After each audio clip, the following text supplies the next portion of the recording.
കൃഷ്ണായ വാസുദേവായ ഹരയേ പരമാത്മനേ പ്രണതക്ലേശനാശായ ഗോവിന്ദായ നമോ നമഃ. ഹരിയും ഭാഗവത മാഹാത്മ്യമാണ് നമ്മൾ കേൾക്കുന്നത്. അതിൽ ഗോകർണൻ്റെ കഥ കണ്ടു. ദുന്ധുകാരി ആ വേശ്യാസ്ത്രീകളാൽ കൊല്ലപ്പെട്ട് മഹാപ്രേതമായി മാറിയതും തീർത്ഥയാത്ര കഴിഞ്ഞു വന്നതായ ഗോകർണൻ വീട്ടിലെത്തിയ സമയത്ത് അദ്ദേഹത്തിൻ്റെ മുമ്പിൽ പല വേഷത്തിൽ, പല ഭാവത്തിൽ, കാരണം ഈ പ്രേതശരീരം ആദിവാഹിക ശരീരമാണ്.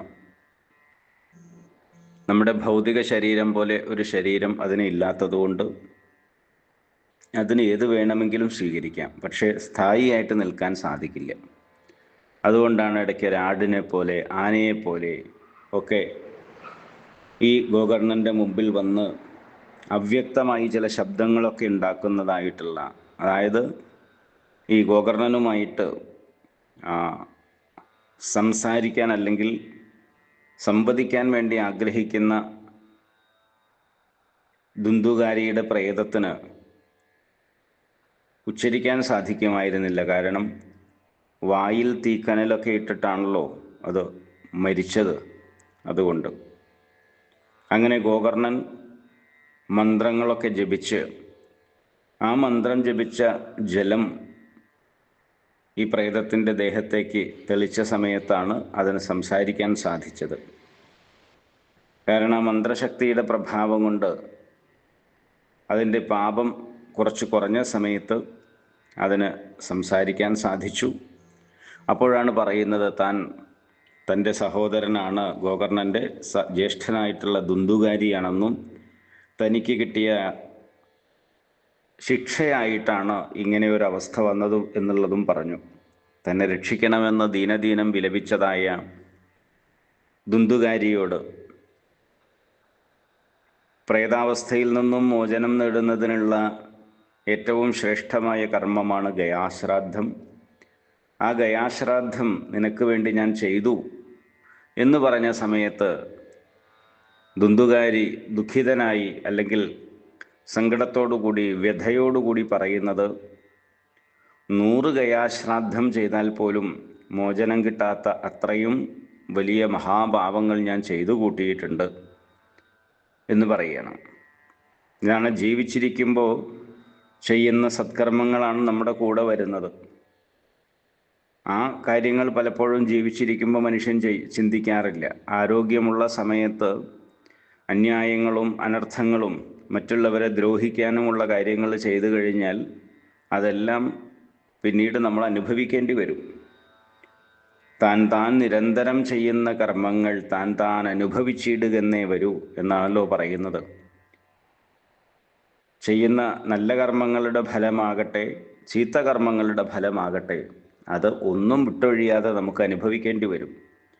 അതുകൊണ്ട് കഴിയാവുന്നതും നല്ല കാര്യങ്ങൾ ചെയ്യണം എന്ന് ശാസ്ത്രങ്ങളും ആചാര്യന്മാരുമൊക്കെ നമ്മളോട് നിർദ്ദേശിക്കുന്നത് ഇതുകൊണ്ടാണ്. ഏതാണെങ്കിലും ഗയാശ്രാദ്ധം ചെയ്തിട്ടും ഗതിയില്ല എങ്കിൽ പിന്നീട് ഞാൻ അന്വേഷിക്കട്ടെ, അന്വേഷിച്ച് അതിന് പരിഹാരം കണ്ടെത്താം, താനിപ്പോൾ പോകൂ എന്ന് പറഞ്ഞ് ആ പ്രേതത്തെ പറഞ്ഞയച്ച് ഗോകർണൻ യഥാസ്ഥാനത്ത് ഉറങ്ങുന്നതായിട്ട് നമ്മൾ ഇന്നലെ കണ്ടു. ഉറങ്ങാൻ കിടന്നു. പക്ഷേ അദ്ദേഹത്തിന് ഉറക്കം വന്നില്ല. കാരണം ഒന്ന്, എന്താണെങ്കിലും ശരി, തൻ്റെ സഹോദരൻ ഇങ്ങനെ വലിയൊരു ആപത്തിൽ കിടക്കുന്നു. രണ്ടാമത്തൊരു കാര്യം, ശാസ്ത്രങ്ങളിലെല്ലാം പറയുന്നത് മരിച്ചുപോയി കഴിഞ്ഞാൽ ആ ജീവന് ഉത്തമഗതി കൊടുക്കുന്നതിനുള്ള, സദ്ഗതി കിട്ടുന്നതിനുള്ള ഏറ്റവും വലിയ കാര്യമെന്നുള്ളത് ഗയാശ്രാദ്ധമായിട്ടാണ് പറയുന്നത്. അതിലും വലിയൊരു കാര്യം പറയുന്നില്ല.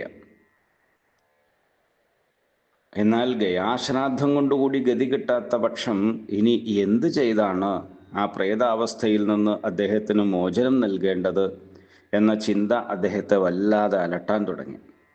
അതുകൊണ്ട് തന്നെ ഉറക്കമൊന്നും വന്നില്ല. അതിലൊരു തീരുമാനമെടുക്കാനും അദ്ദേഹത്തിന് സാധിച്ചില്ല. അങ്ങനെ രാത്രി കഴിഞ്ഞു. പിറ്റേ ദിവസം രാവിലെ തൻ്റെ നിത്യകർമ്മങ്ങളൊക്കെ കഴിച്ച് ഗോകർണൻ പണ്ഡിതന്മാരെ അന്വേഷിക്കാൻ തുടങ്ങി. നാട്ടിലൊക്കെയുള്ള നല്ല അറിവുള്ളതായ വിദ്വാൻമാരെ സമീപിച്ച് വിവരം പറഞ്ഞു. എന്നിട്ട് എന്താണ് അതിനുള്ളൊരു പരിഹാരം എന്ന് അന്വേഷിക്കുകയാണ്. പക്ഷെ അവർക്കും കാര്യമായിട്ടൊന്നും പറയാൻ സാധിച്ചില്ല. കാരണം ശാസ്ത്രങ്ങളിൽ കാണുന്ന കാര്യമാണല്ലോ ഇത്, ഗയാശ്രാദ്ധം ചെയ്യുക എന്നുള്ളത്. സാധാരണ ഇപ്പോൾ ഇതൊക്കെ ചെയ്തു കഴിഞ്ഞാൽ ഒരു പ്രേതവും വന്നിട്ട് പറയാറില്ല എനിക്ക് ഗതി കിട്ടിയിട്ടില്ല എന്നോ ഗതി കിട്ടിയെന്നോ ആരും പറയാറില്ല. എല്ലാവരും അങ്ങനെയാണ് ചെയ്യുന്നത്. പക്ഷെ ഇവിടെ സവിശേഷമായിട്ടുള്ളൊരു സന്ദർഭമായതുകൊണ്ട്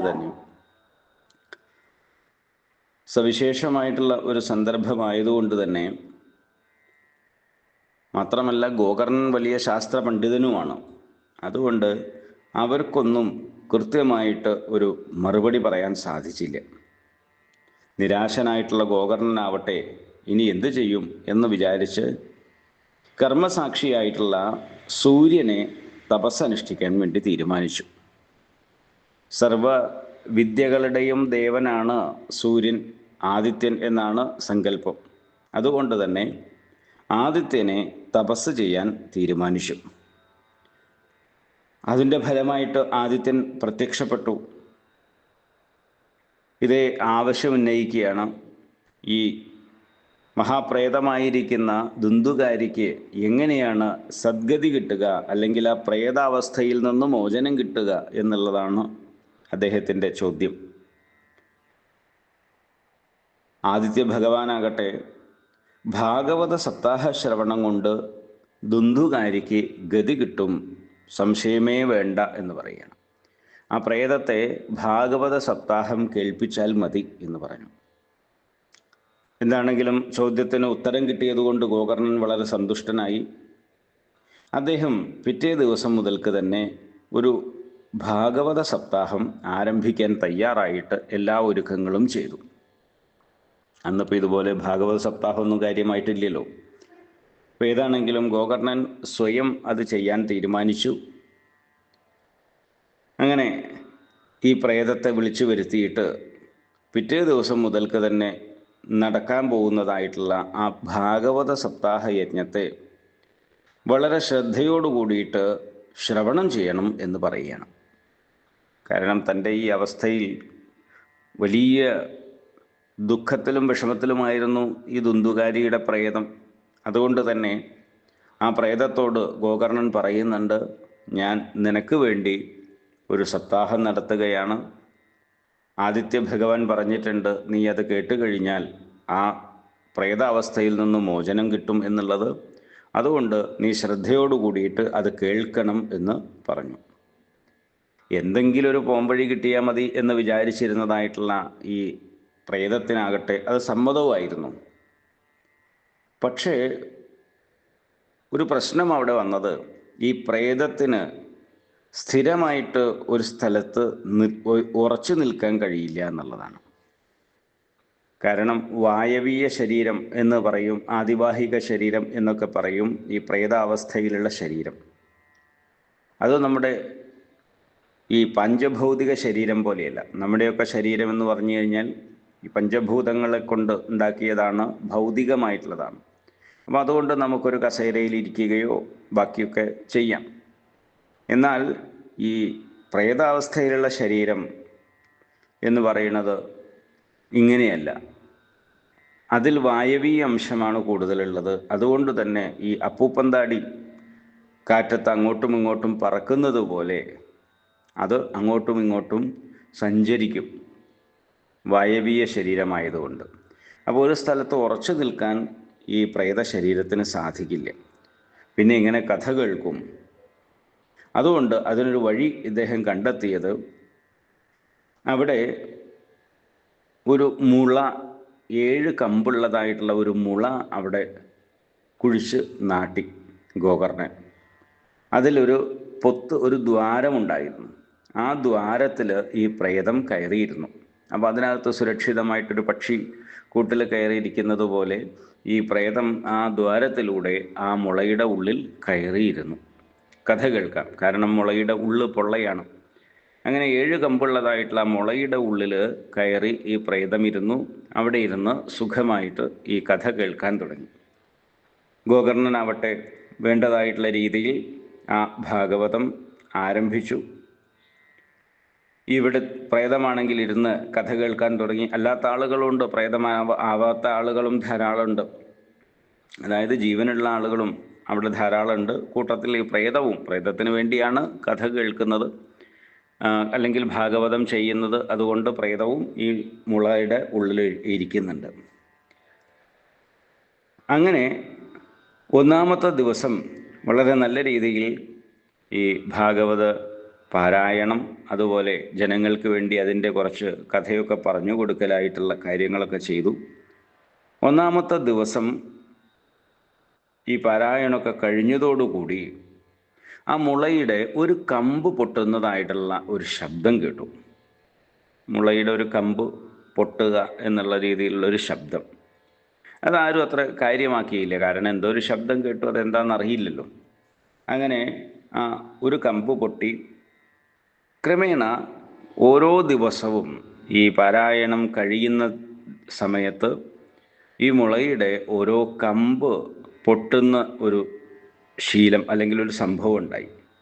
ഓരോ ദിവസവും പാരായണം കഴിയുമ്പോൾ ഈ മുളയുടെ ഓരോ കമ്പുകൾ ഇങ്ങനെ പൊട്ടും. അങ്ങനെ 7 ദിവസമായി. 7-ാം ദിവസത്തെ ഈ ശ്രവണം അല്ലെങ്കിൽ പാരായണവും കാര്യങ്ങളൊക്കെ അവസാനിച്ചതോടെ കൂടിയിട്ട് 7-ാമത്തെ കമ്പും പൊട്ടി. 7 കമ്പുള്ള ഒരു മുളയായിരുന്നുവല്ലോ ഉണ്ടായിരുന്നത്. 7-ാമത്തെ കമ്പും പൊട്ടി. ഈ മുള മുഴുവൻ പൊട്ടിപ്പിളർന്നു. എന്നിട്ട് ആ മുളയിൽ നിന്ന് വളരെ സുന്ദരനായിട്ടുള്ള ഒരു വിഷ്ണു പാർഷദനെ പോലെ ദിവ്യമായിട്ടുള്ള രൂപം ധരിച്ച ഒരാൾ പുറത്തേക്ക് വരികയാണ്. അത് വേറെ ആരും ആയിരുന്നില്ല, നമ്മുടെ ദുന്ധുകാരിയുടെ പ്രേതമായിരുന്നു. ആ ദുന്ധുകാരിയുടെ പ്രേതം ആ പ്രേതഭാവത്തെയൊക്കെ വിട്ട് ഒരു ദിവ്യ സ്വരൂപനായിട്ട് ഒരു ദേവനെ പോലെ പുറത്തേക്ക് വന്നു. എന്നിട്ട് ഗോകർണനെ നമസ്കരിച്ചു. അപ്പോൾ ഗോകർണന് പെട്ടെന്ന് മനസ്സിലായില്ല, ഒരു ദേവനെപ്പോലെ അത്രയും തേജസ്സുള്ള അത്രയും യോഗ്യനായിട്ടുള്ള ഒരാൾ പുറത്തു വന്ന് തന്നെ നമസ്കരിച്ച സമയത്ത് ഗോകർണൻ ചോദിച്ചു, അങ്ങ് ആരാണ് എന്ന് ചോദിക്കുകയാണ്. അപ്പോഴാണ് ആ വന്ന ആൾ പറയുന്നത്, ഗോകർണ, നിനക്കെന്നെ മനസ്സിലായില്ലേ? ഞാൻ നിൻ്റെ സഹോദരനായിട്ടുള്ള ദുന്ധുകാരിയാണ്. നീയാണ് എന്നെ ആ മഹാപ്രേതാവസ്ഥയിൽ നിന്ന് രക്ഷിച്ചത്. അതുകൊണ്ട് നിനക്ക് നമസ്കാരം.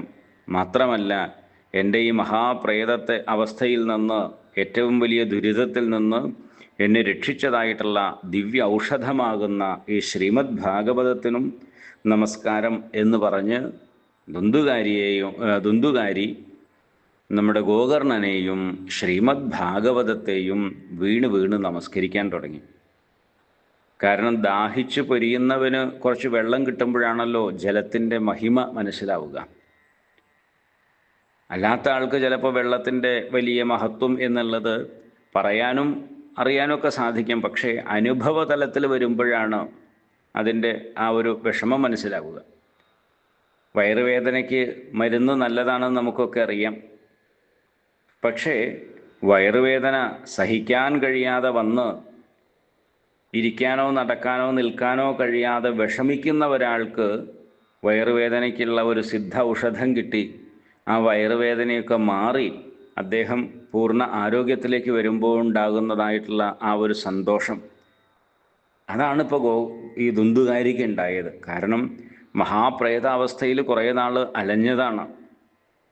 ദാഹം സഹിക്കാൻ കഴിയുന്നില്ല, വിശപ്പ് സഹിക്കാൻ കഴിയുന്നില്ല.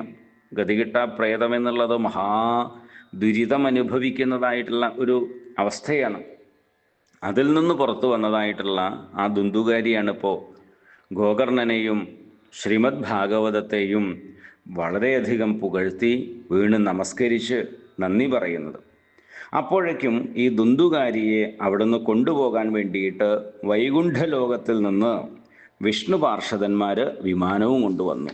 കാരണം ആ പ്രാരബ്ധം ദുരിതമൊക്കെ നീങ്ങി വലിയ പുണ്യമാണ് ഇപ്പോൾ ഈ ഭാഗവതം സമ്പൂർണ്ണമായിട്ട് ശ്രവിച്ചതുകൊണ്ട് ഈ ദുന്ദുകാരിക്ക് ഉണ്ടായത്.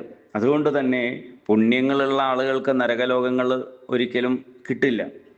അപ്പോൾ ഭാഗവത ശ്രവണം കൊണ്ട് ഒറ്റ പ്രാവശ്യം ഭാഗവതം ശ്രദ്ധയോടു കൂടിയിട്ട് ശ്രവിച്ചത്, അത് അടിയിൽ വരയിടണം, ശ്രദ്ധയോടു കൂടിയിട്ട് ശ്രവിക്കുക എന്നുള്ളത്. ആ കഥ മനസ്സിലാക്കി അതിനെ വിചാരം ചെയ്ത് തൻ്റെ ഈ ദീനഭാവത്തിൽ നിന്ന് മോചനം നേടുന്നതിന് വേണ്ടിയാണ് ശ്രീമദ് ഭാഗവതം എന്നൊക്കെയുള്ള ശ്രദ്ധാവിശ്വാസങ്ങളോട് കൂടിയിട്ടാണ് ദുന്ദുകാരി കേട്ടത് എന്ന് അടിവരയിടേണ്ടതാണ്.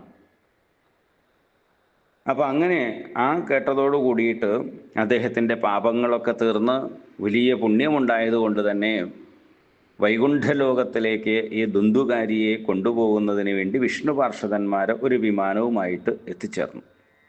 ഭാഗവത ശ്രവണത്തിൻ്റെ ഫലമായിട്ടാണല്ലോ ദുന്ദുകാരിക്ക് വൈകുണ്ഠപദ പ്രാപ്തിക്കുള്ള അർഹതയുണ്ടായത്. എന്നാൽ അതുപോലെ വേറെയും പലരും അവിടെ കേൾക്കുന്നുണ്ടായിരുന്നു. അവർക്കൊക്കെ എന്തുകൊണ്ടാണ് വൈകുണ്ഠലോകം അനുവദിക്കാതിരുന്നത്, അല്ലെങ്കിൽ വൈകുണ്ഠപ്രാപ്തി എന്തുകൊണ്ടാണ് അവർക്ക് കിട്ടാഞ്ഞത് എന്ന് ഗോകർണൻ വിഷ്ണു പാർഷദന്മാരോട് ചോദിച്ചു. അപ്പോൾ വിഷ്ണു പാർഷദന്മാർ ഇവർക്ക് കാണാൻ സാധിച്ചു. അപ്പോൾ കൊണ്ടുപോകാൻ വേണ്ടിയിട്ട് വന്ന സമയത്താണ് ഗോകർണൻ സംശയം ചോദിക്കുന്നത്. ഭാഗവതം കേട്ടതിൻ്റെ പുണ്യമാണ് ഈ മഹാപ്രേതമായിട്ടുള്ള ദുന്ദുകാരിക്ക് വൈകുണ്ഠത്തെ നൽകിയതെങ്കിൽ അത്രയൊന്നും പാപം ചെയ്യാത്ത ഒരുപാട് പേര് ഇവിടെ ഇരുന്ന് കേൾക്കുന്നുണ്ടായിരുന്നു. എന്താണ് അവർക്ക് വൈകുണ്ഠപദത്തിന് അർഹതയുണ്ടോ, അല്ലെങ്കിൽ അവർക്ക് എന്താണ് കിട്ടാത്തത്, വിമാനം കൊണ്ടുവരാത്തത് എന്ന് സ്വാഭാവികമായിട്ടും നമ്മുടെ ഗോകർണൻ ചോദിക്കുകയാണ്. ഇപ്പോൾ ഗോകർണൻ്റെ ചോദ്യം കേട്ടതായിട്ടുള്ള വിഷ്ണു പാർഷദന്മാർ പറഞ്ഞു, ഈ സാധാരണ ഇപ്പോൾ ഇരുന്ന് കേൾക്കുന്ന ആളുകൾ വെറുതെ ശബ്ദശ്രവണം മാത്രമേ ചെയ്തിട്ടുള്ളൂ, കേട്ടു എന്ന് മാത്രമേ ഉള്ളൂ. കാരണം അത് പലരും വന്നത് എങ്ങനെയാണെന്ന് വെച്ച് കഴിഞ്ഞാൽ ഇവിടെ എന്താ നടക്കുന്നതെന്ന് അറിയാം എന്നുള്ള ഉദ്ദേശത്തിൽ വന്ന ആളുകളുണ്ടാകാം. ഇനി അതല്ലെങ്കിൽ വിളിച്ചു എന്നുള്ളതിൻ്റെ പേരിൽ, വിളിച്ചു കഴിഞ്ഞാൽ എങ്ങനെയാണ് പോകാതിരിക്കുക എന്നുള്ളതിൻ്റെ പേരിൽ വന്ന ആളുകളുണ്ടാകാം. നമ്മുടെ നാട്ടിൽ നടക്കുന്ന പരിപാടിയല്ലേ, അതിലും ഒന്ന് പങ്കെടുത്തേക്കാം എന്നൊക്കെയുള്ള അങ്ങനെയുള്ള പല രീതിയിൽ വന്ന ആളുകളാണുള്ളത്. അല്ലാതെ പൂർണ്ണമായിട്ടുള്ള ശ്രദ്ധയോ വിശ്വാസമോ ഉള്ള ഒരു തരത്തിലായിരുന്നില്ല ഭൂരിപക്ഷം ആളുകളും വന്നിട്ടുള്ളത്. അതിപ്പോൾ ഇന്നും നമുക്കറിയാമല്ലോ, നമ്മളൊക്കെ പോകുന്നതാണ്, കേൾക്കുന്നതാണ്, ഏത് ഭാവത്തിലാണ് നമ്മളൊക്കെ ഭാഗവതം കേൾക്കാൻ പോകാറുള്ളത് എന്നുള്ളത് നമുക്കറിയാം. അപ്പോൾ ഇതുപോലെ തന്നെ ആയിരിക്കാം എന്ന് നമുക്ക് ഊഹിക്കാം. അപ്പോൾ സാധാരണ ശ്രോതാക്കൾ ശബ്ദശ്രവണം മാത്രമേ ചെയ്തിട്ടുള്ളൂ. എന്നാൽ ദുന്ദുകാരി അവിടെ അതിൻ്റെ അർത്ഥഗ്രഹണവും മനനവും തത്വനിധിധ്യാസവും കൂടി ചെയ്തിരുന്നു. നമുക്കാണെന്നുണ്ടെങ്കിൽ ഇപ്പോൾ സപ്താഹത്തിന് പോയി കഴിഞ്ഞാൽ തന്നെ ഇടയ്ക്ക് കുറച്ച് സമയം കിട്ടുന്ന സമയത്ത് അപ്പുറത്തും ഇപ്പുറത്തും അല്ലെങ്കിൽ മറ്റുള്ള കൂട്ടുകാരായിട്ടുള്ള ആളുകളോട് വർത്തമാനം പറയലും കുശലാന്വേഷണവും അല്ലെങ്കിൽ ഭക്ഷണത്തിൻ്റെ അഭിപ്രായം പറയലും ഇങ്ങനെയുള്ള കാര്യങ്ങളൊക്കെയാണല്ലോ സാധാരണ ലോകത്ത് സംഭവിക്കാറുള്ളത്. അത് സ്വാഭാവികമാണ്. എന്നാൽ ദുന്ദുകാരിയായിട്ടുള്ള മഹാപ്രേതത്തിന് അങ്ങനെയൊന്നും ആയിരുന്നില്ല. കാരണം തൻ്റെ ഈ ദീനാവസ്ഥയിൽ നിന്ന് എങ്ങനെയെങ്കിലും മോചനം നേടണം എന്നുള്ളത് കൊണ്ട് തന്നെ ആ ഓരോ കഥയും അതിൽ പറയുന്ന കാര്യങ്ങളും വളരെ ശ്രദ്ധയോടുകൂടി കേൾക്കുന്നു, അതിൻ്റെ അർത്ഥവിചാരം ചെയ്യുന്നു, ഈശ്വര നാമസങ്കീർത്തനാദി കാര്യങ്ങൾ ചെയ്യുന്നു. ഇതൊക്കെ ചെയ്തതിൻ്റെ ഫലമായിട്ടാണ് അദ്ദേഹത്തിന് ഇത്രയും പെട്ടെന്ന് പൂർണ്ണ മോചനം കിട്ടിയത്. അതുകൊണ്ടാണ് ഇവിടെ പറഞ്ഞത്, അതിൻ്റെ അർത്ഥഗ്രഹണം പറയുന്നത് എന്താണ് എന്നുള്ളത് മനസ്സിലാക്കിയിരുന്നു, അതിനെ വിചാരം ചെയ്തിരുന്നു. വേറെ പണിയൊന്നുമില്ലല്ലോ അവിടെ ഇരുന്നിട്ട് പ്രേതത്തിന്. മാത്രമല്ല ഭക്ഷണം ഉണ്ടാക്കുക, കഴിക്കുക തുടങ്ങിയിട്ടുള്ള രാത്രി വീട്ടിലേക്ക് തിരിച്ചു പോവുക, ഈ മുളയുടെ ഉള്ളിൽ തന്നെയാണ് ഉള്ളത്. അപ്പോൾ പൂർണ്ണമായിട്ട് അവിടെ തന്നെയായിരുന്നു. അപ്പോൾ അങ്ങനെ അത് കേൾക്കുക, മനനം ചെയ്യുക, നിധിധ്യാസനം ചെയ്യുക, ഇതൊക്കെ ചെയ്തിരുന്നു. ഇങ്ങനെയൊക്കെ ചെയ്തതുകൊണ്ടാണ് ഈ സാധാരണ ശ്രോതാക്കളും ഈ ദുന്ദുകാരിയുടെ പ്രേതവും തമ്മിലുള്ള ശ്രവണത്തിൽ വ്യത്യാസം ഉണ്ടായത്. ആ ശ്രവണത്തിൽ വ്യത്യാസം ഉണ്ടായതുകൊണ്ട് തന്നെയാണ് അനുഭവത്തിനും വ്യത്യാസം ഉണ്ടായത് എന്ന് വിഷ്ണു പാർഷദന്മാർ മറുപടി പറഞ്ഞു. പക്ഷെ അവർ ആശ്വസിപ്പിക്കുന്നുണ്ട് ഗോകർണനെ, അങ്ങ് വിഷമിക്കേണ്ട, ഒരു പ്രാവശ്യം കൂടി അങ്ങ് ഭാഗവതം ഇവരെ കേൾപ്പിക്കുക, ശ്രദ്ധയോടുകൂടി ഇവർ കേട്ടുകഴിഞ്ഞാൽ ഇവർക്കും തീർച്ചയായിട്ടും വൈകുണ്ഠപ്രാപ്തി ഉണ്ടാവും. അപ്പം ശ്രദ്ധാവിശ്വാസങ്ങൾ എന്നുള്ളത് വളരെ പ്രസക്തമായിട്ടുള്ളൊരു കാര്യമാണ് എന്ന് പറഞ്ഞിട്ട് ഈ ദുന്ദുകാരിയെയും കൊണ്ട് ഈ വിഷ്ണു പാർഷദന്മാരെല്ലാവരും വൈകുണ്ഠ ലോകത്തേക്ക് മടങ്ങിപ്പോവുകയും ചെയ്തു. ദുന്ദുകാരി ചെയ്യാത്തതായിട്ടുള്ള ദുരിതങ്ങൾ ഒന്നും തന്നെ ഉണ്ടായിട്ടില്ല. അത്രയും മഹാപാപിയായിരുന്നു ജീവിച്ചിരിക്കുന്ന സമയത്ത്. അതുകൊണ്ടാണല്ലോ ഈ ഗയാശ്രാദ്ധം കൂടി നടത്തിയിട്ട് ഗതി കിട്ടാത്തൊരു മഹാപ്രേതം എന്നുള്ള തലത്തിലേക്ക് മാറിയത്. അപ്പം അങ്ങനെയുള്ളൊരു മഹാപാപിയായിട്ടുള്ള ജീവനെ കൂടി ഒരൊറ്റ പ്രാവശ്യത്തെ ഭാഗവത ശ്രവണം കൊണ്ട് തൻ്റെ ദുരിതങ്ങളൊക്കെ തീർന്ന് വൈകുണ്ഠപദത്തിലേക്ക് ആ പ്രേതാവസ്ഥയിൽ നിന്ന് മാറി പുണ്യലോകത്തെ പ്രാപിച്ചു എന്നുണ്ടെങ്കിൽ, ശ്രദ്ധയോടുകൂടിയിട്ട് ഭാഗവതം കേട്ടുകഴിഞ്ഞാൽ നമ്മുടെ പൂർവ്വ ദുരിതങ്ങളും പാപങ്ങളുമൊക്കെ കുറയും അല്ലെങ്കിൽ ഇല്ലാതെയാവും എന്ന് പ്രത്യേകം പറയാനുണ്ടോ എന്ന് ചോദിക്കുകയാണ്. അല്ലെങ്കിൽ ഈ ദുന്ദുകാരിയുടെ പാപങ്ങൾ പോലും ഭാഗവതം കേട്ട് ഭാഗവത ശ്രവണം കൊണ്ട് അതിൻ്റെ തത്വവിചാരം കൊണ്ട് നീങ്ങി എന്നുണ്ടെങ്കിൽ പിന്നെ ഏത് പാപമാണ് ഭാഗവത ശ്രവണം കൊണ്ട് നീങ്ങാത്തത്? ഏതു തരത്തിലുള്ള പാപങ്ങളും നീങ്ങും. അതുപോലെ ഭക്തിജ്ഞാന വൈരാഗ്യങ്ങൾ വളരുകയും ചെയ്യും എന്നുള്ളത് നിശ്ചയമായിട്ടുള്ള കാര്യമാണ് എന്ന് പറയണം. അങ്ങനെയുള്ള ശ്രീമദ് ഭാഗവതത്തിൻ്റെയും ഭാഗവത ശ്രവണത്തിൻ്റെയും മഹത്വം എത്രയാണ് എന്ന് പറയാനേ സാധിക്കില്ല. അത്രയും വലുതാണ് ശ്രീമദ് ഭാഗവതത്തിൻ്റെ മാഹാത്മ്യം അല്ലെങ്കിൽ മഹിമ, അതിൻ്റെ പുണ്യം എന്ന് പറയുന്നത്.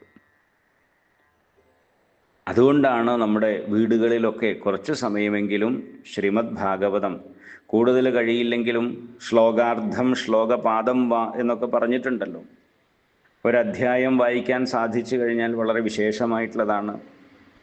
അതും ശ്രദ്ധാവിശ്വാസങ്ങളോട്, അതൊക്കെ അതിൽ പറയുന്നതാണ്. ആരെയോ കേൾപ്പിക്കാൻ വേണ്ടിയോ ഒരു ചടങ്ങായിട്ടോ ചെയ്യാതെ ആ ഭഗവാനിലുള്ള പൂർണ്ണ വിശ്വാസത്തോടു കൂടി ശ്രീമദ് ഭാഗവതം എന്നുള്ളത് ഭഗവാന്റെ പ്രത്യക്ഷ സ്വരൂപമാണ് എന്നുള്ള ഭാവത്തോടു കൂടി തൻ്റെ എല്ലാ ദുരിതങ്ങളും നീങ്ങുന്നതിന് വേണ്ടി, തൻ്റെ കുടുംബത്തിന് എല്ലാ ശ്രേയസ്സും ഉണ്ടാകുന്നതിന് വേണ്ടി ആ ശ്രീമദ് ഭാഗവതം ദിവസവും കുറച്ച് ഭാഗം വായിക്കാൻ, അത് ഭഗവാന്റെ അനുഗ്രഹം കൊണ്ട് തനിക്ക് വലിയൊരു പുണ്യം അല്ലെങ്കിൽ മഹാഭാഗ്യം കൈവരിക്കുന്നതാണ് എന്നൊക്കെയുള്ള ആ ഒരു ഭാവനയോടുകൂടി നാം വായിക്കുമ്പോൾ അതിൻ്റെതായിട്ടുള്ള ആ ഒരു ഫലം തീർച്ചയായിട്ടും കിട്ടും എന്ന് പറയുന്നു. അതുപോലെ പല ആളുകളും വീടുകളിൽ ഭാഗവതം സപ്താഹമായിട്ട് നടത്താറുണ്ട്. സമ്പത്തുള്ള ആളുകളൊക്കെ അവരുടെയൊക്കെ ആ പൂർവജന്മാർജിതമായിട്ടുള്ള എന്തെല്ലാം ദോഷങ്ങളോ ദുരിതങ്ങളോ ഒക്കെ ഉണ്ടോ അതെല്ലാം നീങ്ങി അവരുടെ ആ ഉയർച്ചയ്ക്ക് വളരെ ഉത്തമമായിട്ടുള്ള കാര്യമാണ് ശ്രീമദ് ഭാഗവതം വീടുകളിലാണെങ്കിലും സപ്താഹമായിട്ട് ചെയ്യുന്നത് എന്നും ഇവിടെ പറയണം. എന്നിട്ട് പറയുന്നു, ചിത്രകൂടവാസിയായിട്ടുള്ള ശാണ്ഡില്യ മഹർഷിയാണ് ഈ ഇതിഹാസത്തെ പറഞ്ഞത്. അത്രയ്ക്കും പാവനമായിട്ടുള്ള ഈ ഇതിഹാസത്തെ ശ്രാദ്ധ സമയത്ത് വായിച്ചു കഴിഞ്ഞാൽ പിതൃക്കൾക്ക് ഗതി ഉണ്ടാവും. ശ്രാദ്ധാദി കാര്യങ്ങളൊക്കെ ചെയ്യുമ്പോൾ ഭാഗവതത്തിൻ്റെ കുറച്ച് ഭാഗങ്ങൾ വായിക്കുന്നത് വളരെ വിശേഷമായിട്ടുള്ളതാണ്. പിതൃക്കൾക്ക് ഗതി ഉണ്ടാവും. ദിവസം കുറച്ച് വായിച്ചു കഴിഞ്ഞാലോ ജന്മസാഫല്യമാകുന്ന കൈവല്യം തന്നെ അവർക്ക് മരണാനന്തരം ലഭിക്കുമെന്നുള്ളതാണ്. അപ്പോൾ ഭാഗവതം വായിച്ചു എന്ന് വെച്ചിട്ട് നാളെ തന്നെ മോക്ഷം കിട്ടും അല്ലെങ്കിൽ മരിക്കും എന്ന് വിചാരിച്ച് ഭയപ്പെടേണ്ട. അങ്ങനെയുണ്ടാവും ചിലപ്പോൾ. ഈ ഭാഗവതം വായിച്ചു കഴിഞ്ഞാൽ കൈവല്യം അല്ലെങ്കിൽ മോക്ഷം കിട്ടും, ഈശ്വര ഇനി നാളെ തന്നെ മരിച്ചു പോവോ എന്ന് വിചാരിക്കേണ്ട. നമ്മൾ എത്ര കാലം ഇവിടെ ജീവിക്കാനുണ്ടോ, പ്രാരബ്ധം അനുഭവിക്കാനുണ്ടോ, അതാണല്ലോ ശരീരത്തിൻ്റെ ഒരു കണക്ക്. അതായത് നമ്മുടെ റേഷൻ കടയിൽ എത്ര കാലം റേഷൻ കിട്ടാനുണ്ടോ ആ റേഷൻ അനുസരിച്ച് നമ്മളിവിടെ ജീവിക്കും. അത് കഴിഞ്ഞ് നമ്മൾ മരിക്കുന്ന സമയത്താണ് നമ്മുടെ പുണ്യപാപങ്ങളെ താരതമ്യം ചെയ്ത് നമുക്ക് എവിടെയാണോ നരകസ്വർഗാദികളാണ് കിട്ടുക എന്നുള്ളത്. ഒരു കൊല്ലം പഠിച്ചു കഴിഞ്ഞിട്ടാണല്ലോ പരീക്ഷ എഴുതുക. പരീക്ഷ എന്നുള്ളത് ആദ്യം തന്നെ എഴുതില്ല. അപ്പം അതുപോലെ എത്ര കാലം ജീവിക്കാനുണ്ടോ അത്ര കാലം ജീവിച്ചു കഴിഞ്ഞ് ആ സമയത്താണ് ജീവിതത്തിൽ ഭാഗവതാദികളൊക്കെ കേൾക്കുക വായിക്കുക എന്നൊക്കെ ചെയ്തിട്ടുണ്ടെങ്കിൽ അവരുടെ എല്ലാ ആ പാപങ്ങളും ദുരിതങ്ങളുമെല്ലാം ഇല്ലാതെയായിട്ട് അവർക്ക് കൈവല്യം തന്നെ പ്രാപിക്കും, അല്ലെങ്കിൽ ഭഗവാൻ നൽകും എന്ന് പറഞ്ഞുകൊണ്ടാണ് ഈ 5-ാമത്തെ അധ്യായം കഴിയുന്നത്. പിന്നീട് 6-ാമത്തെ അധ്യായമാണ് ഭാഗവതത്തിൻ്റെ ശ്രവണവിധിയാണ് ഇതിൽ പറയുന്നത്. സനൽകുമാര മഹർഷി തുടർന്ന് പറയുന്നു, ഇനി സപ്താഹയജ്ഞ ആചരണത്തിൻ്റെയും അതുപോലെ ശ്രവണത്തിൻ്റെയൊക്കെ വിധിയെക്കുറിച്ചിട്ട് പറയാം എന്ന് പറയുകയാണ്. എങ്ങനെയാണത് നടത്തേണ്ടത് തുടങ്ങിയിട്ടുള്ള കാര്യങ്ങൾ. ആദ്യം തന്നെ ഒരു ദൈവജ്ഞൻ്റെ വിധി പ്രകാരം, ദൈവജ്ഞൻ എന്ന് പറഞ്ഞു കഴിഞ്ഞാൽ ഈ ജ്യോതിഷി എന്നർത്ഥം, നല്ല സമയവും ഒക്കെ അറിയാൻ വേണ്ടിയിട്ട് നമ്മൾ സമയം ഗണിക്കുന്ന ആളെയാണ് ദൈവജ്ഞൻ എന്ന് പറയാറുള്ളത്. അങ്ങനെയുള്ള ഒരു ജ്യോത്സ്യൻ്റെ ഒക്കെ വിധിപ്രകാരം ഒരു നല്ല ദിവസം ആരംഭിക്കുന്നതാണ് നല്ലത്. സാധാരണ സ്ഥലങ്ങളിൽ, ഇപ്പോൾ ക്ഷേത്രങ്ങളിലോ അല്ലെങ്കിൽ മറ്റ് സ്ഥലങ്ങളിലോ ഒക്കെ നമ്മൾ എന്തെങ്കിലും കാര്യത്തിൻ്റെ അനുബന്ധമായിട്ട് നടത്തുമ്പോൾ അതിൻ്റെ ആവശ്യമില്ല. അപ്പോൾ ഉത്സവത്തിൻ്റെ ഭാഗമായിട്ട് അല്ലെങ്കിൽ എന്തെങ്കിലും പ്രത്യേക ഒരു അനുഷ്ഠാനത്തിൻ്റെയോ മറ്റു കാര്യത്തിൻ്റെയോ ഭാഗമായിട്ട് ശ്രീമദ് ഭാഗവതം നമ്മൾ നടത്തുകയാണെങ്കിൽ അതിൻ്റെ ആവശ്യമില്ല. അല്ലാത്ത സമയത്ത് ഇപ്പം നമ്മുടെ വീട്ടിലൊക്കെ നടത്തുകയോ മറ്റുള്ള കാര്യങ്ങളൊക്കെ ചെയ്യുകയാണെങ്കിൽ സമയം കൂടി അറിഞ്ഞിരിക്കുന്നത് നല്ലതാണ് എന്നാണ് അർത്ഥം. കാരണം സമയത്തിൻ്റെ ദോഷങ്ങളും മറ്റുമൊക്കെ സംഭവിക്കാറുണ്ടല്ലോ. അപ്പോൾ യാതൊരു തടസ്സമോ വിഘ്നമോ ഒന്നും ഇല്ലാത്ത ഉത്തമ സമയം ഏതാണെന്ന് അറിയാൻ വേണ്ടിയാണ് ഒരു ദൈവജ്ഞൻ ഒരു ജ്യോത്സ്യൻ്റെ അടുത്ത് പോയിട്ട് ഒരു നല്ല ദിവസം ആരംഭിക്കുന്നതാണ് നല്ലത്. അങ്ങനെ വേണമെന്ന് നിർബന്ധം പറയുന്നതല്ല, ഉത്തമം അതാണ് എന്ന് പറയുകയാണ്. അങ്ങനെ അറിഞ്ഞു കഴിഞ്ഞാൽ എങ്ങനെയാണത് നടത്തേണ്ടതെന്ന് ചോദിച്ചു കഴിഞ്ഞാൽ, വിവാഹാദി കാര്യങ്ങൾക്ക് എങ്ങനെയാണോ ആവശ്യമുള്ളത്ര ചെലവ് ചെയ്യാൻ ഒരുങ്ങുന്നത് അതുപോലെ ലോഭമില്ലാതെ ചെലവ് ചെയ്യാൻ തയ്യാറായിട്ട് വേണം ഇത് ചെയ്യാൻ. പിശുക്കരുത് എന്നർത്ഥം. കാരണം ഏറ്റവും മഹത്തായിട്ടുള്ള ഒരു യജ്ഞമാണ് ചെയ്യുന്നത്.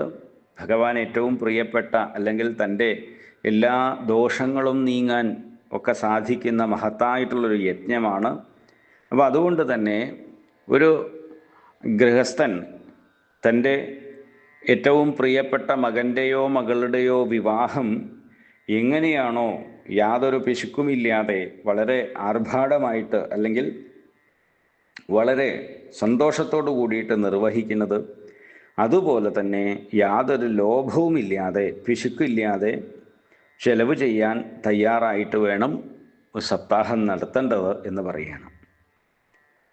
ഇനി നടത്താനുള്ള ഉത്തമമായിട്ടുള്ള മാസം എന്ന് പറഞ്ഞു കഴിഞ്ഞാൽ കന്നിമാസം ഏറ്റവും ഉത്തമമായിട്ടുള്ളതാണ്. തുലാം മാസം, കാർത്തിക മാസം, അല്ലെങ്കിൽ വൃശ്ചികം, കന്നി, തുലാം, വൃശ്ചികം, അതുപോലെ ധനു, കർക്കടം, ചിങ്ങം, ഈ മാസങ്ങളൊക്കെ ശ്രീമദ് ഭാഗവത കഥ നടത്തുന്നതിന് കേൾക്കുന്നതിനൊക്കെ വളരെ വിശേഷമായിട്ടുള്ളതാണ് എന്ന് പറയുന്നു.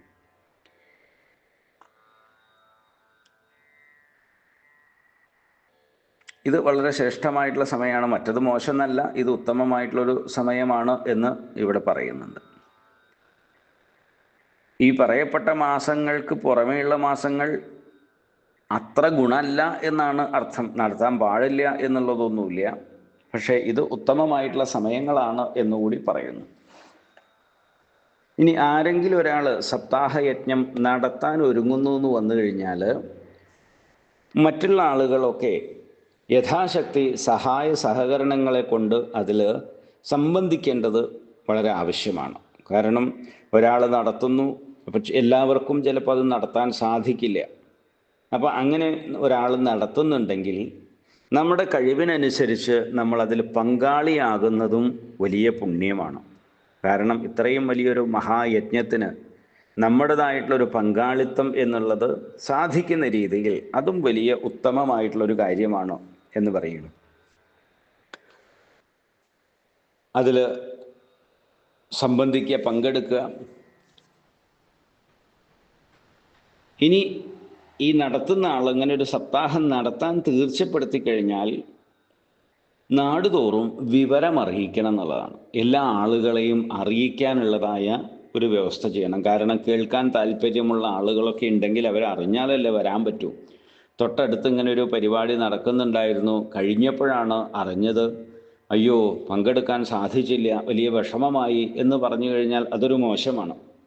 അപ്പം അതുകൊണ്ട് ഇങ്ങനെ ഒരു യജ്ഞം നടത്തുന്ന സമയത്ത് അത് എല്ലാവരെയും അറിയിക്കാൻ, വിശേഷമായിട്ട് നല്ല ഭക്തന്മാർ, കീർത്തനത്തിലൊക്കെ താല്പര്യമുള്ളതായിട്ടുള്ള, സത്സംഗത്തിൽ താല്പര്യമുള്ളവരായിട്ടുള്ള ഭക്തന്മാരായിട്ടുള്ള ആളുകളുണ്ടെങ്കിൽ അവരെ കൂടുതലായിട്ട്, അല്ലെങ്കിൽ അവരെന്താണെങ്കിലും അറിയിക്കണം എന്ന് പറയണം.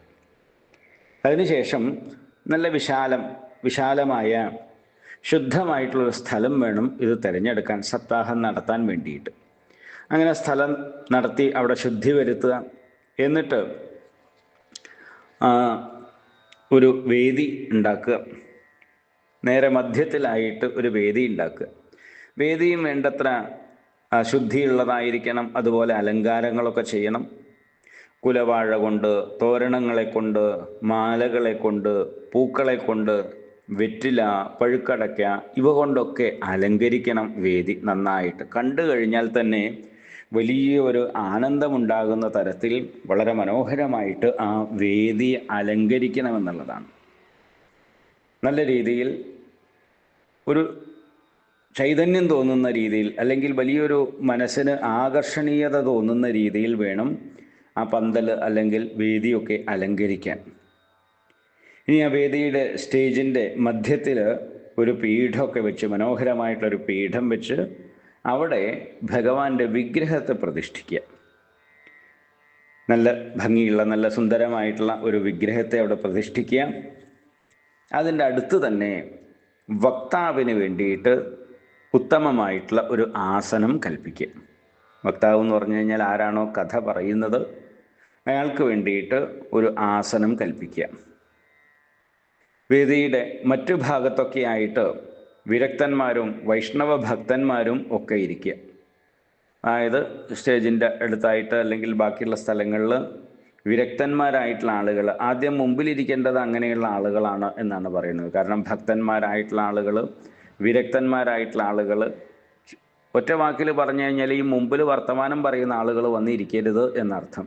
അതിൽ താല്പര്യമുള്ള, കഥ കേൾക്കാൻ താല്പര്യമുള്ള, അതിനോട് ശ്രദ്ധയുള്ള ആളുകൾ വേണം. ഒഴിവ് സമയത്ത് നാമം ജപിക്കുന്ന അങ്ങനെയൊക്കെയുള്ള ആളുകൾ വേണം മുമ്പിൽ വന്നിരിക്കാൻ. മറ്റു ശ്രോതാക്കളൊക്കെ വേദിയുടെ 4 ഭാഗത്തായിട്ട് ഇരിക്കുക. വക്താവിന് അഭിമുഖമായിട്ട് ശ്രോതാവിരിക്കണം. അങ്ങനെയാണ് ശരിക്കും പറയുന്നത്. പണ്ട് ഈ ഭാഗവതത്തിലൊക്കെ ഒരു ശ്രോതാവും കൂടി ഉണ്ടാവും.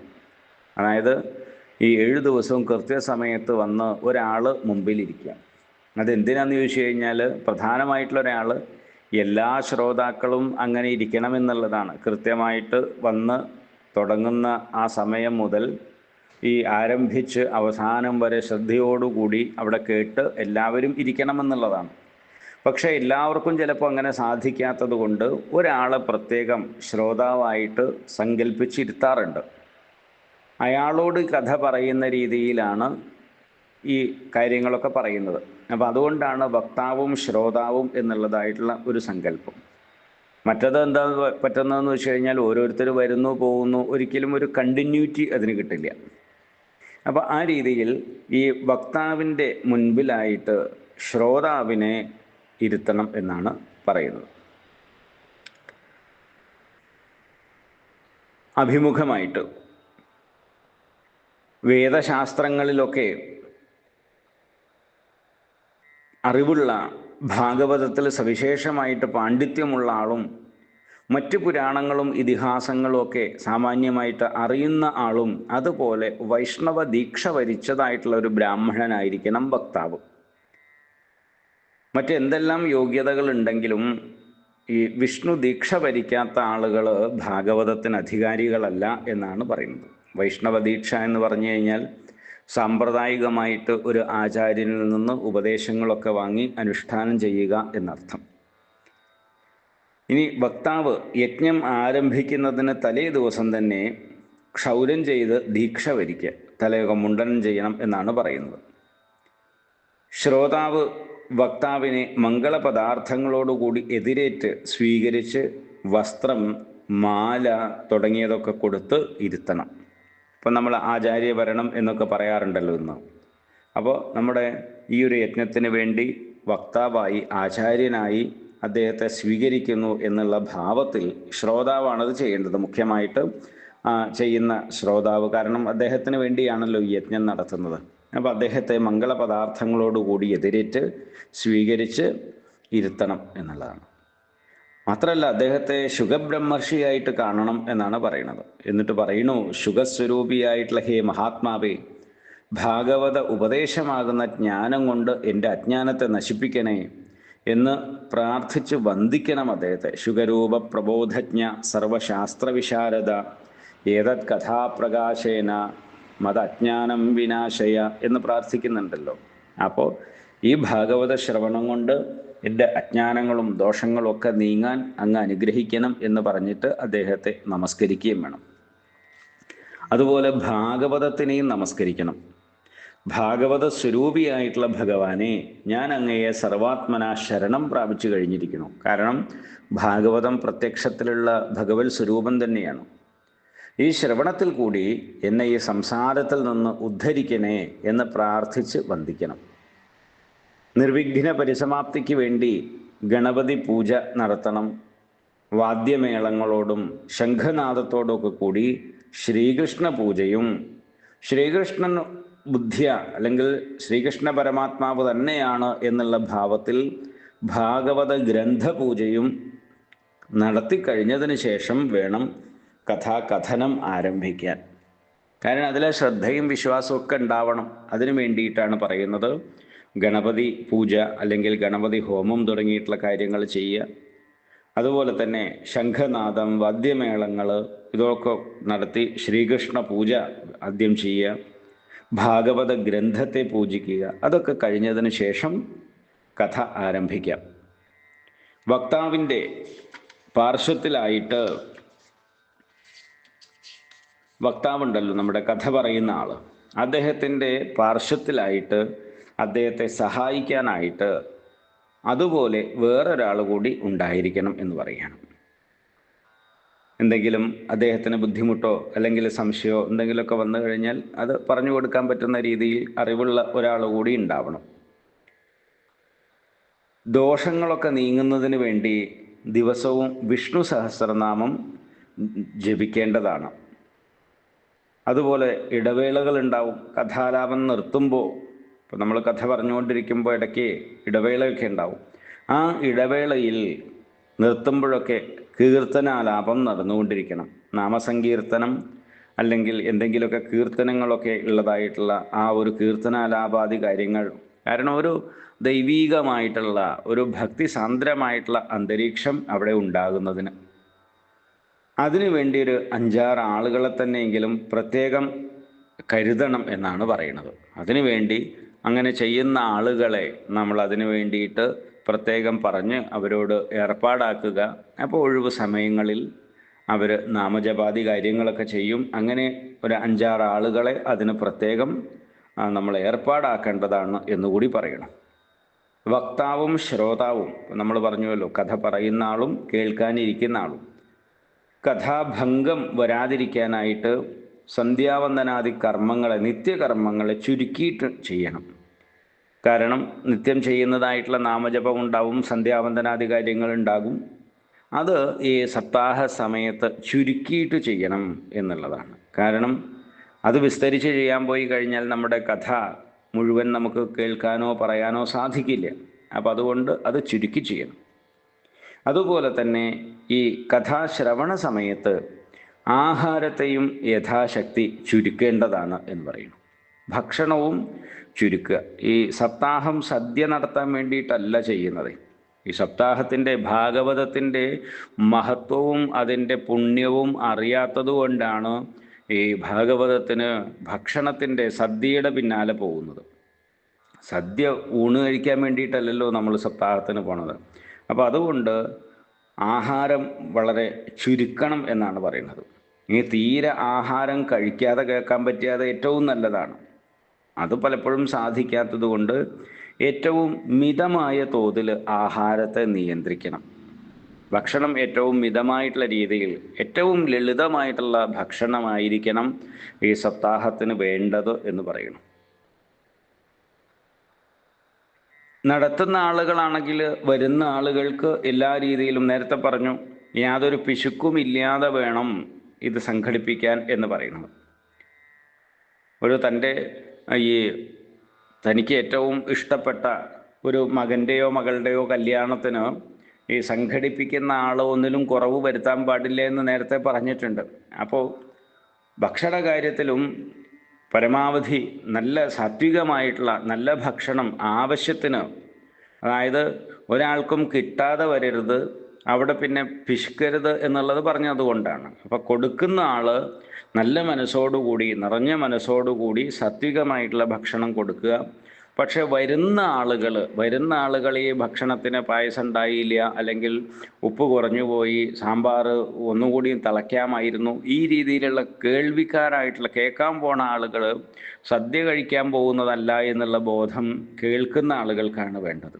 അപ്പോൾ ഈ പറയുന്നത് കേൾക്കുന്ന ആളുകൾക്ക്, ശ്രോതാക്കളായിട്ട് പോകുന്ന ആളുകളോടാണ് ഇത് പ്രത്യേകം പറയുന്നത്. ആഹാരത്തെ പരമാവധി നിയന്ത്രിച്ച് കുറേശ്ശെ കഴിക്കുക. പലപ്പോഴും പല സ്ഥലത്തും 11 മണിക്ക് പോയി കഴിഞ്ഞാൽ പിന്നെ ഇത് വേറെന്ത് പറയാനായിരിക്കുമല്ലേ. പക്ഷേ എന്താണെങ്കിലും അങ്ങനെയാണ് ഇവിടെ അതിൻ്റെ കാര്യം പറയുന്നത്. കഥ കേൾക്കാൻ വേണ്ടിയിട്ടാണ്. കാരണം തൻ്റെ ജന്മാന്തരങ്ങളായിട്ടുള്ള ദുരിതങ്ങളെ പോലും ഇല്ലാതെയാക്കാനുള്ളതായ ഏറ്റവും മഹത്തായിട്ടുള്ളൊരു യജ്ഞത്തെയാണ് താൻ ശ്രവിക്കാൻ പോകുന്നത് എന്നുള്ളൊരു ഭാവന ഇല്ലാത്തത് കൊണ്ടാണ് പലപ്പോഴും അങ്ങനെ സംഭവിക്കുന്നത്. അതുകൊണ്ടാണ് ഈ മാഹാത്മ്യം ശരിക്ക് വിസ്തരിച്ച് കേൾക്കേണ്ടതാണ്, പറയേണ്ടതാണ്, മനസ്സിലാക്കിയിട്ട് വേണം ഭാഗവതം കേൾക്കാൻ എന്ന് പറയുന്നത്. അപ്പോൾ ആഹാരം ഏറ്റവും പരിമിതമായിട്ടുള്ള തോതിൽ വേണം കഴിക്കാൻ. കാരണം അല്ല എന്നുണ്ടെങ്കിൽ ആഹാരം കഴിച്ചാൽ ഉറക്കം വരും. ഇനി എരിവും പുളിയൊക്കെ കൂടുതലാണെന്നുണ്ടെങ്കിൽ മനസ്സ് അസ്വസ്ഥമായിരിക്കും. അപ്പം നമുക്ക് വേണ്ട രീതിയിൽ കഥ കേൾക്കാൻ സാധിക്കില്ല. ഇനി സൂര്യോദയത്തിൽ ആരംഭിച്ച് സൂര്യാസ്തമയത്തിന് മുമ്പായിട്ട് ഈ കഥാലാപം നിർത്തണം എന്നാണ് പറയുന്നത്. ആ സൂര്യോദയത്തിന് ആരംഭിക്കുക, സൂര്യാസ്തമയത്തിന് മുമ്പായിട്ട് ഈ കഥാപാരായണം അല്ലെങ്കിൽ പ്രവചനം അത് നിർത്തേണ്ടതാണ്. മധ്യാഹ്നത്തിൽ ഉച്ചയ്ക്ക് ഒരു 2 നാഴിക നിർത്തിവെക്കണം. മറ്റു സമയത്തൊക്കെ കഥാലാപം നടക്കുക. ഇനി എപ്പോഴെങ്കിലും കഥാലാപം ഇല്ലാത്ത സമയത്ത് കീർത്തനാലാപവും നടത്തുക. ഇപ്പം നമ്മളിടയ്ക്ക് ഈ പ്രാതലിന് വേണ്ടിയിട്ട് അതുപോലെ 4 മണിക്കൊക്കെ ഒരു ചായക്കൊക്കെ നമ്മൾ നിർത്താറുണ്ട്. അപ്പോൾ ആ സമയത്തൊക്കെ ഇടയ്ക്ക് ഇടവേള ഇല്ലാതെ സാധിക്കില്ലല്ലോ. അപ്പം ആ ഇടവേളകളിൽ എന്ത് വേണം? നാമസങ്കീർത്തനങ്ങൾ അതുപോലെ കീർത്തനാലാപങ്ങൾ ഒക്കെ നടത്തുകയും വേണം എന്ന് പറഞ്ഞിട്ട് ഇവിടെ പറയുന്നു. ഇങ്ങനെയാണ് ഈ 5-ാമത്തെ അധ്യായത്തിൽ മഹാത്മ്യത്തിൻ്റെ കഥനം പറഞ്ഞുകൊണ്ടിരിക്കുന്നത്. കുറച്ചുകൂടി അതുണ്ട്, നമുക്ക് ബാക്കി അടുത്ത ക്ലാസ്സിൽ കേൾക്കാം. ഹരി ഓം തത്സത്. ഹരി ഓം.